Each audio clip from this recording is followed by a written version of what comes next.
Hello students, this is Sriram info all India government jobs అండి. మన ఛానల్లో పర్మనెంట్ గవర్నమెంట్ జాబ్స్ మాత్రమే పోస్ట్ చేయడం జరుగుతుందండి. కాంట్రాక్ట్ బేస్డ్ కానీ అవుట్ సోర్సింగ్ జాబ్స్ అయితే మన ఛానల్లో ఉండవు. ఓన్లీ పర్మనెంట్ గవర్నమెంట్ జాబ్స్ మాత్రమే పోస్ట్ చేస్తాము. మన ఛానల్ ఇంకా ఎవరైనా సబ్స్క్రైబ్ చేసుకోకపోతే సబ్స్క్రైబ్ చేసుకొని బెల్ ఐకాన్ ఆన్ చేసుకొని పెట్టుకోండి. నా ప్రతి అప్డేట్ అనేది మీకు నోటిఫికేషన్ ద్వారా వస్తుంది. అలాగే మీకు వాట్సాప్ ఉంటే వాట్సాప్ ఛానల్లో జాయిన్ అవ్వండి, టెలిగ్రామ్ ఉంటే టెలిగ్రామ్ ఛానల్లో జాయిన్ అవ్వండి. జాయిన్ అయినట్టయితే మీకు exam dates, result dates, previous question papers, job information అనేది మీకు ప్రొవైడ్ చేయడం జరుగుతుంది. ఛానల్లో జాయిన్ అవ్వడానికి డిస్క్రిప్షన్లో నేనైతే లింక్స్ అనేవి ప్రొవైడ్ చేశాను. ఆ లింక్ ద్వారా మీరైతే ఛానల్లో అయితే జాయిన్ అవ్వచ్చు. హలో స్టూడెంట్స్, ఇప్పుడు మనకు వచ్చేసి సిఎస్ఐఆర్ నుంచి ఇది మనకి మూడో నోటిఫికేషన్ అనమాట. ఓకేనా, మన ఛానల్లో చెప్పుకునేది ఇదే మంత్రం. మనకి ఇది మూడో నోటిఫికేషన్. ఇది వచ్చేసి సెంట్రల్ డ్రగ్ రీసెర్చ్ ఇన్స్టిట్యూట్ నుంచి రిలీజ్ అయింది అనమాట. ఇది ఏంటంటే అన్నీ కూడా రిలీజ్ అయినవి అన్ని పర్మనెంట్ బేస్డ్ జాబ్స్ అండి. ఎటువంటి కాంట్రాక్ట్ బేస్డ్ కానీ అవుట్ సోర్సింగ్ జాబ్స్ ఏమి కావు. అన్నీ కూడా పర్మనెంట్ రెగ్యులర్ బేస్డ్ జాబ్స్ అనమాట. బోత్ మెయిల్ అండ్ ఫీమేల్ ఎవరైనా అప్లై చేసుకోవచ్చు. ఎటువంటి ఎక్స్పీరియన్స్ కూడా ఏమీ అవసరం లేదు. ఫ్రెషర్ క్యాండిడేట్స్ దీనికి అప్లై చేసుకోవచ్చు. ఓకేనా, ఇది వచ్చేసి సిఎస్ఐఆర్ వాళ్ళది అఫీషియల్ వెబ్సైట్ అండి. మీకు ఇక్కడ పైన స్క్రోల్ అవుతూ ఉంటుంది చూడండి, access link to apply for junior secretary assistant అని చెప్పేసి, అలాగే జూనియర్ స్టెనోగ్రాఫర్కి. ఓకే, ఇందులో మనకి జనరల్ అని, ఫైనాన్స్ అండ్ పర్చేస్ అని, నెక్స్ట్ అంటే స్టోర్స్ అండ్ పర్చేస్, ఇది next finance and accounts, next stores and purchase. Okay, SLP అంటే ఇక్కడ ఓపెన్ న్యూ ట్యాబ్ క్లిక్ చేస్తాను. క్లిక్ చేసినట్టయితే మీకు పేజ్ వచ్చేసి ఇలా ఓపెన్ అవుతుంది. ఇది ఏంటంటే రిజిస్ట్రేషన్కి లింక్ మాట. దీని మీద క్లిక్ చేస్తే రిజిస్ట్రేషన్ అవుతుంది. లేదనుకుంటే పక్కన ఇలా క్లిక్ చేయండి. క్లిక్ చేసిన తర్వాత కింద స్క్రోల్ చేసుకున్నట్టయితే అడ్వర్టైజ్మెంట్ డౌన్లోడ్ చేసుకోవడానికి, అంటే నోటిఫికేషన్ డౌన్లోడ్ చేసుకోవడానికి ఇంగ్లీష్లో ఉంటుంది, హిందీలో ఉంటుంది. ఓకే, మీ సూటబుల్ లాంగ్వేజ్ అనేది మీరు డౌన్లోడ్ చేసుకోండి. నేను ఇంగ్లీష్ మీద క్లిక్ చేస్తాను. ఇంగ్లీష్ మీద క్లిక్ చేస్తే మీకు నోటిఫికేషన్ అనేది ఇట్లా డౌన్లోడ్ అవుతుంది. ఈ నోటిఫికేషన్లో ఇంపార్టెంట్ పాయింట్స్ అనేవి అన్నీ కూడా మీకు చాలా క్లియర్గా ఎక్స్ప్లెయిన్ చేస్తానండి. మీరు వీడియో ఎక్కడ స్కిప్ చేయకుండా లాస్ట్ వరకు చూడండి. ఎటువంటి చిన్న డౌట్స్ ఉన్నా సరే కింద కామెంట్ బాక్స్లో కామెంట్ చేయండి. మీకు ఖచ్చితంగా నేనైతే రిప్లై ఇస్తాను. లేదనుకుంటే కాల్ మీ ఫర్ యాప్ నుంచి ఎలా కాల్ చేయాలి ఏంటి అని కూడా ఒక వీడియో చేసి పెట్టాను, కింద డిస్క్రిప్షన్ ఇచ్చాను. దాని ద్వారా మీరైతే కాల్ మీ ఫర్ యాప్ నుంచి కూడా మీరు కాల్ చేసి మీ డౌట్స్ అనేవి ఎక్స్ప్రెస్ చేసినట్టయితే అన్నీ కూడా నేనైతే క్లియర్ చేస్తాను. ఇప్పుడు మనం నోటిఫికేషన్ ఇంపార్టెంట్ పాయింట్స్ అనేవి డిస్కస్ చేసుకుందాం. ఇది వచ్చేసి మనకి అఫీషియల్ నోటిఫికేషన్ అండి. అడ్వర్టైజ్మెంట్ నెంబర్ చూసుకోవచ్చు, సిఎస్ఐఆర్ CDRI 02/2025 అనేది మనకి నోటిఫికేషన్ నెంబర్. జూనియర్ సెక్రటరీ అసిస్టెంట్లో జనరల్, FNA అంటే ఫైనాన్స్ అండ్ అకౌంట్, SNP అంటే మనకి స్టోర్స్ అండ్ పర్చేస్ అనమాట. ఓకేనా, ఇందులో వీరికి రిక్రూట్ చేస్తున్నారు. అలాగే junior stenographer Hindi and English typing కూడా వీళ్ళైతే రిక్రూట్ చేస్తున్నారు.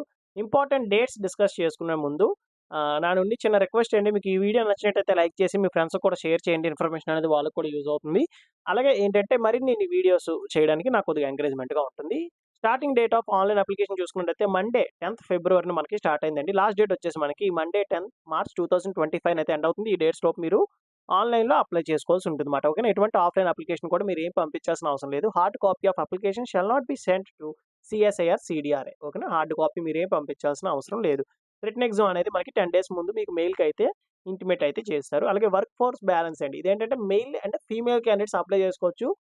ఇది ఎందుకు ఇచ్చారంటే women candidates are encouraged to apply. మీ ఉమెన్ క్యాండిడేట్స్ని కూడా ఎంకరేజ్ చేస్తున్నాం, వాళ్ళు కూడా అప్లై చేసుకోవచ్చు అని చెప్పేసి. చూడండి, నా నుండి చిన్న రిక్వెస్ట్ ఏంటంటే ఎవరైతే ఉమెన్ క్యాండిడేట్స్ ఉన్నారో వాళ్ళందరూ కూడా అప్లై చేయండి, ఎలిజిబిలిటీ ఉన్నారు. ఎందుకంటే వాళ్ళకి అప్లికేషన్ ఫీజు అయితే ఏమీ లేదు. అండ్ ఇప్పుడున్న ప్రభుత్వం ఏంటంటే మనకి జెండర్ బ్యాలెన్స్ అనేది ప్రొవైడ్ చేయడం జరుగుతుంది. అంటే మెయిల్ క్యాండిడేట్స్ ఎంతమంది అయితే ఉన్నారో దాంతో పాటుగా, అంటే ఇప్పుడు మెయిల్ క్యాండిడేట్స్ ఒక 3 రేషియోలో ఉన్నట్టయితే మీరు కనీసం 1 రేషియోలో అయినా ఉండాలన్నమాట. అంటే 100 మందికి వచ్చేసి మీరు ఒక 40 మంది అయినా ఉండాలని చెప్పేసి మన గవర్నమెంట్ అనేది రూల్ పెట్టడం జరిగింది. కాబట్టి అందరూ కూడా ఈ యొక్క అవకాశాన్ని వినియోగించుకోండి. అండ్ డీటెయిల్స్ ఆఫ్ వేకెన్సీస్ చూసుకున్నట్టయితే మనకి జూనియర్ సెక్రటరీ అసిస్టెంట్లో general, finance and accounts and stores and purchase, post code A అంటారండి. 7 వేకెన్సీస్ అయితే ఉన్నాయన్నమాట. Group C non gazetted vacancies, pay scale level 2 ఇస్తున్నారు. అంటే ఇనీషియల్గా వచ్చేసి బేసిక్ శాలరీ 19,900 అనేది మీకు ఇనీషియల్గా ఇచ్చే బేసిక్ శాలరీ. ఓకేనా, అది బేసిక్ అంటారు. మీకు గ్రాస్లో వచ్చేసరికి HRA అని, DI అని, అండ్ వాషింగ్ అలవెన్సెస్ అని, ఎడ్యుకేషన్ అలవెన్స్ అని, HRA ప్రొటెక్షన్ అని చెప్పేసి ఇవన్నీ కూడా యాడ్ చేసుకొని మీకు టోటల్గా నెలకు వచ్చే జీతం ఎంత అంటే 36,500 అనేది మీకు వస్తుంది. ఎడ్యుకేషన్ క్వాలిఫికేషన్ డీటెయిల్స్ చూసుకున్నట్టయితే 10+2 ఆర్ ఇట్స్ ఈక్వాలెంట్ అండి. అంటే ఈ ఎవరైతే ఇంటర్లో ఎనీ బ్రాంచ్ MPC కానీ, బైపీసీ కానీ, వొకేషనల్ కోర్సులు కానీ, లేదంటే ITI కానీ, లేదంటే డిప్లొమా కానీ, ఓకేనా, 10+2 అంటే వీళ్ళందరూ వస్తారు. వాళ్ళు ఎవరైనా అప్లై చేసుకోవచ్చు. మీకు టైపింగ్ స్కిల్స్ అనేవి మీకు వచ్చి ఉండాలి. 35 words per minute ఇంగ్లీష్ అని టైప్ చేయాలి, లేదంటే హిందీ అయితే 30 words per minute అయితే మీరు టైప్ చేయాల్సి ఉంటుంది. ఏజ్ లిమిట్ వచ్చేసి 18 years నుంచి 28 years ఉన్న వరకు ఎవరైనా అప్లై చేసుకోవచ్చు అండి. Age relaxation as per government rule ప్రకారంగా ఉంటుంది. ఓకేనా, ఎడ్యుకేషన్ క్వాలిఫికేషన్ మీకు అర్థమైంది కదా. ఇంటర్లో ఏ బ్రాంచ్ చేసిన వాళ్ళైనా అప్లై చేసుకోవచ్చు. ITIలో ఏ బ్రాంచ్ చేసిన వాళ్ళైనా అప్లై చేసుకోవచ్చు. అలాగే డిప్లొమాలో కూడా ఏ బ్రాంచ్ చేసిన వాళ్ళైనా అప్లై చేసుకోవచ్చు. And junior stenographer Hindi and English చూసుకున్నట్టయితే 4 వేకెన్సీస్ ఉన్నాయి. 4 కూడా గ్రూప్ సి నాన్ గెజిటెడ్ పోస్టులు మాట. దీనికొచ్చేసి 25,500 అనేది ఇనీషియల్‌గా ఇచ్చే basic salary. Okay. Gross salary చూసుకున్నట్టయితే రూ. 49,623 అనేది మీకు నెలకొచ్చే జీతమే అండి. దీనికి ఎడ్యుకేషన్ క్వాలిఫికేషన్ కూడా సేమ్ 10+2 ఆర్ ఇట్స్ ఈక్వివాలెంట్ అంటే ఇంటర్ వాళ్ళు అప్లై చేసుకోవచ్చు, ఐటీఐ వాళ్ళు అప్లై చేసుకోవచ్చు, డిప్లొమా వాళ్ళు కూడా దీనికి అప్లై చేసుకోవచ్చు. బట్ ఏంటంటే స్టెనోగ్రాఫర్ ప్రొఫిషియన్సీ అనేది మ్యాండేటరీగా వచ్చి ఉండాలి. ఓకేనా. దీనికి ఏజ్ లిమిట్ వచ్చేసి 18 ఇయర్స్ నుంచి 27 ఇయర్స్ ఉన్న వరకు ఎవరైనా సరే దీనికి అప్లై చేసుకోవచ్చు. నెక్స్ట్ వేకెన్సీస్ డీటెయిల్స్ చూసుకున్నట్టయితే మనకి జూనియర్ సెక్రటరీ అసిస్టెంట్‌లో 7 వేకెన్సీస్ ఉన్నాయి. 7 కూడా మనకి ఎలా డివైడ్ చేశారంటే ఎస్సీ వాళ్ళకి వచ్చేసి 1, ఓబీసీ వాళ్ళకి 2 అండ్ అంటే యూఆర్ అండి ఇది. ఓకేనా. అన్‌రిజర్వ్డ్ కేటగిరీకి వచ్చేసి 4 పోస్టులు అయితే ఇవ్వడం జరిగింది. అంటే ఎస్టీ వాళ్ళకి ఇక్కడ లేవు. అలాగే ఈడబ్ల్యూఎస్ వాళ్ళకి కూడా లేవు. అంటే మేము అప్లై చేయకూడదంటే చేయొచ్చు. బట్ ఏంటంటే ఇక్కడ 4 వేకెన్సీస్ ఉన్నాయి కదా ఓపెన్ కేటగిరీకి వాళ్ళు ఎవరైనా సరే దీనికి అప్లై చేసుకోవచ్చు. నెక్స్ట్ వచ్చేసి మనకి స్టెనోగ్రాఫర్ అండి. దీనికొచ్చేసి 4 వేకెన్సీస్ ఉన్నాయి. ఒకటొచ్చేసి ఎస్సీ వాళ్ళకి, ఒకటి ఓబీసీ వాళ్ళకి రిజర్వేషన్‌లో ఇచ్చారు. రిమైనింగ్ అన్నీ కూడా ఓపెన్ కేటగిరీకి అయితే ఇవ్వడం జరిగింది. ఏ క్యాస్ట్ వాళ్ళైనా సరే ఈ ఓపెన్ కేటగిరీకి అప్లై చేసుకోవచ్చు. నెక్స్ట్ వచ్చేసి application fee. UR, OBC, EWS candidates only male candidates అండి. యూఆర్‌లో అయినా, ఓబీసీ వాళ్ళైనా, ఈడబ్ల్యూఎస్ వాళ్ళైనా ఓన్లీ మెయిల్ క్యాండిడేట్స్ వచ్చేసి రూ. 500 అనేది application fee. And those who are belongs to women, SC, ST, పీడబ్ల్యూబీడీ, ex service men and CSIR department candidates ఎవరైనా ఉంటే వాళ్ళకి అప్లికేషన్ ఫీజ్ అనేది నిల్. వాళ్ళైతే ఏమి పే చేయాల్సిన అవసరం లేదు. ఓకేనా. ఇక్కడ ఆల్ కేటగిరీ ఉమెన్స్ అండి. యూఆర్‌లో ఉన్నా, ఓబీసీలో ఉన్నా, ఓసీ అయినా ఎవరైనా సరే ఉమెన్స్ అప్లికేషన్ ఫీజ్ అయితే ఏం పే చేయాల్సిన అవసరం లేదు. అండ్ ఏజ్ లిమిట్ విషయానికి వచ్చినట్టయితే ఎస్ఎస్టీ క్యాండిడేట్స్‌కి వచ్చేసి 5 ఇయర్స్, ఓబీసీ వాళ్ళకి 3 ఇయర్స్, పీడబ్ల్యూడీ క్యాండిడేట్స్‌కి వచ్చేసి 10 ఇయర్స్ అనేది ఏజ్ రిలాక్సేషన్ అయితే ఉంటుంది. నెక్స్ట్ వచ్చేసి మినిమమ్ అనేది 18 ఇయర్స్ ఉండాలి. అది కూడా ఇప్పుడు లాస్ట్ డేట్ లోపు మీకు 18 ఇయర్స్ అనేది కంప్లీట్ అయిపోతే మీరు అప్లై చేసుకోవచ్చండి ఈ పొజిషన్స్‌కి. అండ్ మోడ్ ఆఫ్ సెలక్షన్ మనం చూసుకున్నట్టయితే ఇక్కడ మనకి జూనియర్ సెక్రటరీ అసిస్టెంట్‌కి 2 పేపర్స్ ఉంటాయి. పేపర్ 1 ఉంటుంది. పేపర్ 2లో ఉంటుందన్నమాట. అన్నిటికి కూడా general, finance and accounts and stores and purchase కూడా సేమ్ మనకి. పేపర్ 1 వచ్చేసి మనకి ఎట్లా ఉంటుందంటే ఇక్కడ చూడండి. ఇందులో మనకి పేపర్ 1 ఉంటుంది. నెక్స్ట్ వచ్చేసి పేపర్ 2 కూడా ఉంటుందన్నమాట. ఇందులో మనం ఫస్ట్ చూసుకోవాల్సింది లాంగ్వేజ్ అండి. ఇంగ్లీష్ అండ్ హిందీలోనే ఉంటుంది. ఓకేనా. తెలుగు లాంగ్వేజ్‌లో ఉండదు. 12th క్లాస్ బేస్డ్ అంటే ఎస్ఎస్‌సి సీజీఎల్ ప్రకారంగా మీరు ప్రిపేర్ అయిపోయినట్టే సరిపోతుందన్నమాట ఈ ఎగ్జామ్‌కి. టోటల్‌గా 200 క్వెషన్స్ ఉంటాయి. 2 అవర్స్ 30 మినిట్స్ డ్యూరేషన్ టైమ్ అయితే ఉంటుంది. మెంటల్ ఎబిలిటీ టెస్ట్ అయితే ఉంటుందన్నమాట. టోటల్‌గా నంబర్ ఆఫ్ క్వెషన్స్ వచ్చేసి 100 క్వెషన్స్ ఉంటాయి.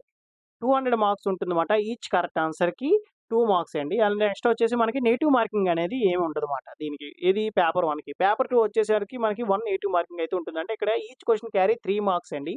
జనరల్ అవేర్‌నెస్ అండ్ ఇంగ్లీష్ ఉంటుంది. 50 క్వెషన్స్ వస్తాయి. 150 మార్క్స్, 150 మార్క్స్ మాట. ఓకేనా. ఈ విధంగా మీకు సిలబస్ అనేది ఉంటుంది. స్కిల్ టెస్ట్ అండి. ఇంగ్లీష్ టైపింగ్ వచ్చేసి 35 వర్డ్స్ పర్ మినిట్ అయితే టైప్ చేయాలి. అలాగే హిందీ టైపింగ్ వచ్చేసి 30 వర్డ్స్ పర్ మినిట్ అయితే మీరు టైప్ చేయాల్సి ఉంటుంది. And next merit list based చూసుకున్నట్టయితే పేపర్ 1 అండ్ పేపర్ 2 కండక్ట్ చేస్తారు కదా! పేపర్ 1 జస్ట్ క్వాలిఫైయింగ్ నేచర్ మాత్రమే. ఓకేనా. అది మీకు మెరిట్ లిస్ట్ తీయడానికి అయితే పనికిరాదు. ఓన్లీ పేపర్ 2లో వచ్చిన మార్క్స్‌ని బట్టి మీకైతే మెరిట్ లిస్ట్ అయితే తీస్తారు. అండ్ నెక్స్ట్ వచ్చేసి మనకి ఇక్కడ చూసుకున్నట్టయితే జూనియర్ స్టెనోగ్రాఫర్‌కి అండి. సిలబస్ వచ్చేసి మనం చూసుకుందాం. ఇంగ్లీష్ అండ్ హిందీ లాంగ్వేజ్‌లో ఉంటుంది. 12th క్లాస్ బేస్డ్ అడుగుతారు. 200 క్వెషన్స్ ఉంటాయి. 2 అవర్స్ డ్యూరేషన్ టైమ్ అయితే ఉంటుంది. జనరల్ ఇంటెలిజెన్స్ రీజనింగ్ నుంచి 50 క్వెషన్స్ 50 మార్క్స్, జనరల్ అవేర్‌నెస్ నుంచి 50 క్వెషన్స్ 50 మార్క్స్ అండ్ ఇంగ్లీష్ నుంచి 100 క్వెషన్స్ 100 మార్క్స్ అయితే ఉంటుందన్నమాట. 0.25 నెగెటివ్ మార్కింగ్ అయితే ఉంటుంది. అండ్ నెక్స్ట్ వచ్చేసి ప్రొఫిషియన్సీ టెస్ట్ ఇన్ స్టెనోగ్రఫీ చూసుకున్నట్టయితే మనకి ఇంగ్లీష్ అండ్ హిందీలో ఉంటుందన్నమాట. డ్యూరేషన్ టైమ్ అయితే ఇక్కడ ఇచ్చారు. ఇవన్నీ కూడా ఒకసారి మీరు చెక్ చేయండి. ఏమైనా డౌట్స్ ఉంటే నన్ను అడగండి. మీకు క్లియర్‌గా నేనైతే ఎక్స్‌ప్లెయిన్ చేస్తాను. టర్మ్స్ అండ్ కండిషన్స్ చూసుకున్నట్టయితే సెంట్రల్ గవర్నమెంట్ ఎంప్లాయీస్‌కి ఏవైతే బెనిఫిట్స్ ఉంటాయో సేమ్ యాజ్ ఇట్ ఈస్‌గా ఉంటాయి మీకు. ఓకేనా. అలవెన్సెస్ హెచ్ఆర్ఏ అని, ట్రావెలింగ్ అలవెన్స్ అని, మెడికల్ అలవెన్స్ అని, చిల్డ్రన్స్ ఎడ్యుకేషన్ అని, లీవ్ ట్రావెల్ అలవెన్సెస్ అని చెప్పేసి ఇవన్నీ కూడా మీకు ఇచ్చే అలవెన్సెస్ మాట. ఓకేనా. జనరల్ కండిషన్స్ చూసుకున్నట్టయితే మనకి applicant must be A Indian citizen. మీరు ఇండియన్ సిటిజన్ అయితే చాలు. బోత్ మెయిల్ అండ్ ఫీమేల్ ఎవరైనా సరే దీనికి అప్లై చేసుకోవచ్చండి. నెక్స్ట్ వచ్చేసి ఇన్‌కంప్లీట్ అప్లికేషన్ గాని, డాక్యుమెంట్స్ ఏవైనా సరే బ్లర్‌గా ఉన్నవి మీరు అప్లోడ్ చేసినా మీరు అప్లికేషన్ అనేవి రిజెక్ట్ అయ్యే ఛాన్సెస్ అయితే ఉన్నాయన్నమాట. నెక్స్ట్ వచ్చేసి మీకు ఇనీషియల్‌గా 2 ఇయర్స్ అనేది ప్రొవిజన్ పీరియడ్ అయితే ఉంటుంది. ఆఫ్టర్ దట్ మిమ్మల్ని కన్ఫర్మేషన్ అయితే చేస్తారు. Candidates applying for more than 1 post should submit separate online application form అని చెప్పేసి మనకి ఇచ్చారన్నమాట. అంటే ఏంటంటే మీరు 2 పోస్టులకి అప్లై చేసుకోవచ్చు. జూనియర్ సెక్రటరీ అసిస్టెంట్‌కి మీరు అప్లై చేసుకోవచ్చు. జూనియర్ స్టెనోగ్రాఫర్‌కి కూడా మీరు అప్లై చేసుకోవచ్చు. But separate application and separate application fees కూడా మీరు పే చేయాలి. Date of birth as per 10th class mark list ఏదైతే ఉన్నదో అది మాత్రం మీరు మెన్షన్ చేయాలి. ఓకేనా. నెక్స్ట్ వచ్చేసి ఇది ఎలా అప్లై చేసుకోవాలంటే ఆన్‌లైన్ అప్లికేషన్ అండి. ఎటువంటి ఆఫ్‌లైన్‌లో కూడా మీరు ఏం పంపించాల్సిన అవసరం లేదు. ఇంపార్టెంట్ డేట్స్ మీకు ఆల్రెడీ చెప్పాను కదా! 10th February and next 10th March అయితే మనకి అవుతుందన్నమాట. అప్లోడ్ చేయాల్సినవి ఏంటంటే మనకి fees receipt and original scanned copies of education qualification details and next వచ్చేసి మీ caste certificate, PWD and ex service man ఎవరైనా ఉంటే ఆ రిలేటెడ్‌గా వాళ్ళ సర్టిఫికేట్ అయితే అప్లోడ్ చేస్తారు. ఇక్కడ గైడ్‌లైన్స్ ఫర్ ఆన్‌లైన్ అప్లికేషన్ ఇవన్నీ కూడా ఒకసారి మీరు చదవండి. ఏమైనా డౌట్స్ ఏమైనా ఉంటే నన్ను అడగండి. ఓకే. డిస్క్రిప్షన్ ఇచ్చే లింక్ మీద క్లిక్ చేస్తే మీకు పేజ్ వచ్చేసి ఇట్లా ఓపెన్ అవుతుంది. మీరు ఆల్రెడీ ఎప్పుడైనా సీఎస్ఐఆర్, సీడీఆర్ఐకి మీరు ఎప్పుడైనా సరే రిజిస్ట్రేషన్ కంప్లీట్ అయిపోతే ఇక్కడ క్యాండిడేట్ లాగిన్ అని ఉంటుంది. లాగిన్ అయ్యి మీరు అప్లికేషన్ ప్రాసెస్ అయితే స్టార్ట్ చేయొచ్చు. లేదు అనుకుంటే ఇక్కడ మనకి కిందన స్టెప్స్ ఉంటాయి. ఫస్ట్ రిజిస్ట్రేషన్ అవ్వాలి. తర్వాత అప్లికేషన్ పేమెంట్ చేయాలి. తర్వాత వచ్చేసి అప్లికేషన్ ఫార్మ్ అనేది ఫిల్ చేయాల్సి ఉంటుందండి. ఓకేనా. మీరు రిజిస్ట్రేషన్ అయిన తర్వాత మీకు మెయిల్ రాకపోతే ఇక్కడ చూడండి resend email activation if you have not already received అంటే మీ దగ్గర ఆల్రెడీ రిజిస్ట్రేషన్ కంప్లీట్ చేశారు. బట్ మీ మెయిల్ రాలేదు అనుకుంటే అంటే వీళ్ళు కన్ఫర్మేషన్ మెయిల్ అనేది పంపిస్తారన్నమాట. ఓకేనా. ఆ మెయిల్ రాకపోతే మీకేంటంటే మళ్ళీ ఒకసారి రీసెండ్ చేయండి. ఇన్‌బాక్స్‌లో లేకపోయినా స్పామ్‌లో అయినా ఉంటుందన్నమాట. ఓకేనా. ఇక్కడ రిజిస్ట్రేషన్ మీద క్లిక్ చేస్తే మీకు పేజ్‌లో వస్తుంది. ఇక్కడ ఓకే అని క్లిక్ చేయండి. క్లిక్ చేసిన తర్వాత రిజిస్ట్రేషన్ పోర్టల్‌కి ఇది రీడైరెక్ట్ అవుతుందన్నమాట. ఓకేనా. ఈ వెబ్‌సైట్ అనేది కొద్దిగా స్లోగానే ఉంటుంది. Better to open in laptop or PC. ఓకేనా. మనకి ఇక్కడ ఫస్ట్ రిజిస్ట్రేషన్ మీద క్లిక్ చేసుకోవాలి. క్లిక్ చేస్తే ఇలాగ candidates are advised to read advertisement how to apply online document available on the website carefully before proceeding. Okay అని చెప్పేసి. ఓకేనా. మీరు అవన్నీ చదివారా లేదని చెప్పేసి. చదవకపోతే క్యాన్సిల్ చేసి మీరు అది చదవాల్సి ఉంటుంది. చదివితే ఓకే మీద క్లిక్ చేయండి. క్లిక్ చేస్తే మీకు పేజ్ వచ్చేసి ఇలా ఓపెన్ అవుతుంది. ఇక్కడ మీరు జూనియర్ సెక్రటరీ అసిస్టెంట్ అయితే రిజిస్టర్ ఇక్కడ చేసుకోవాలి. జూనియర్ స్టెనోగ్రాఫర్ అయితే ఇక్కడ చేసుకోవాలన్నమాట. ఓకేనా. ఏదైనా సేమ్ ప్రొసీజర్ ఉంటుంది. ఓకేనా. ఏం చేంజెస్ ఉండదు. బట్ అది పోస్ట్ కోడ్ ఏ, ఇది పోస్ట్ కోడ్ బి మాట. ఓకేనా. ఇక్కడ మీరు ఇక్కడ చూసుకోవచ్చు అది. నెక్స్ట్ వచ్చేసి ఇక్కడ మనం చూడండి ఇక్కడ పోస్ట్ ప్రిఫరెన్స్ మనకి జనరల్ ఉంది. ఎఫ్&ఏ అంటే ఫైనాన్స్ అండ్ అకౌంట్స్. ఎస్&పి అంటే మనకి స్టోర్స్ అండ్ పర్చేజ్ మాట. ఓకేనా. నెక్స్ట్ వచ్చేసి మనకి ఇక్కడ ఫస్ట్ ప్రిఫరెన్స్ నేను ఎఫ్&ఏ అని ఇచ్చాను. Finance and accounts. తర్వాత స్టోర్స్ అండ్ పర్చేజ్ ఇచ్చుకుంటాను. తర్వాత జనరల్ ఇచ్చుకుంటాను. ఓకేనా. ఇలా మీ ప్రిఫరెన్స్ అనేది ఇచ్చుకోవాలి. తర్వాత వచ్చేసి మీ టైటిల్ మిస్టర్ అయితే మిస్టర్, మిసెస్ అయితే మిసెస్ అని పెట్టుకుంటారు. మీ ఫుల్ నేమ్ అనేది as per 10th class mark list పైన ఇచ్చే ఏదైతే ఉందో సేమ్ యాజ్ టీజ్‌గా మీ నేమ్ అనేది ఎంటర్ చేయండి. Father name, mother name and me category mail అయితే మెయిల్, ఫీమేల్ అయితే ఫీమేల్. ఓకేనా. జెండర్ సెలెక్ట్ చేసిన తర్వాత కేటగిరీ ఉంటుంది. జనరల్ అయితే జనరల్, ఓసీ అయితే ఓసీ, ఎస్సీ అయితే ఎస్సీ, ఓబీసీ అయితే ఓబీసీ పెట్టుకుంటారన్నమాట. ఫిజికల్లీ హ్యాండిక్యాప్రా ఎస్ అయితే ఎస్ అని పెట్టాలి. లేదంటే నో అని పెట్టాలి. నెక్స్ట్ వచ్చేసి are you working in government departments అని చెప్పి అడుగుతారు. నో అయితే నో పెట్టండి. ఒకవేళ ఎస్ అయితే మీరు ఎస్ పెట్టేసి ఏ డిపార్ట్మెంట్‌లో వర్క్ చేస్తున్నారు ఏంటో కూడా ఇవ్వాల్సి ఉంటుంది. ఓకేనా. ఎక్స్ సర్వీస్ మ్యానా, మీ డేట్ ఆఫ్ బర్త్ ఇవన్నీ కూడా మీకు తెలిసినవే. ఓకేనా. ఇక్కడ ఏజ్, డేట్ ఆఫ్ బర్త్ అని అడిగారు కదా ఇక్కడ ఇస్తారు. అండ్ నెక్స్ట్ వచ్చేసి ఈమెయిల్ అండి. మీ email ID same email ID and mobile number confirmation mail same.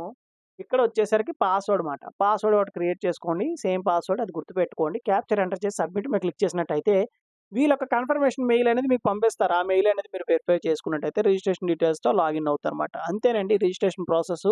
And notification important points కూడా ఇవి. ఇందులో మీకు ఇంకా ఏమైనా డౌట్స్ ఏమైనా ఉంటే కింద కామెంట్ బాక్స్‌లో కామెంట్ చేయండి. మీకు ఖచ్చితంగా నేనైతే రిప్లై ఇస్తాను. లేదు అనుకుంటే కాల్ మీ ఫర్ యాప్ నుంచి కాల్ చేసినా సరే మీ డౌట్స్ అనేవి ఎక్స్‌ప్రెస్ చేసినట్టయితే మీ డౌట్స్ అన్నీ కూడా నేనైతే క్లారిఫై అయితే చేస్తాను. ఈ వీడియో నచ్చినట్టయితే లైక్ చేసి మీ ఫ్రెండ్స్‌కి కూడా షేర్ చేయండి. ఇన్ఫర్మేషన్ అనేది వాళ్ళకి కూడా యూజ్ అవుతుంది. థాంక్ యూ సో మచ్ అండి for watching video. Keep supporting me.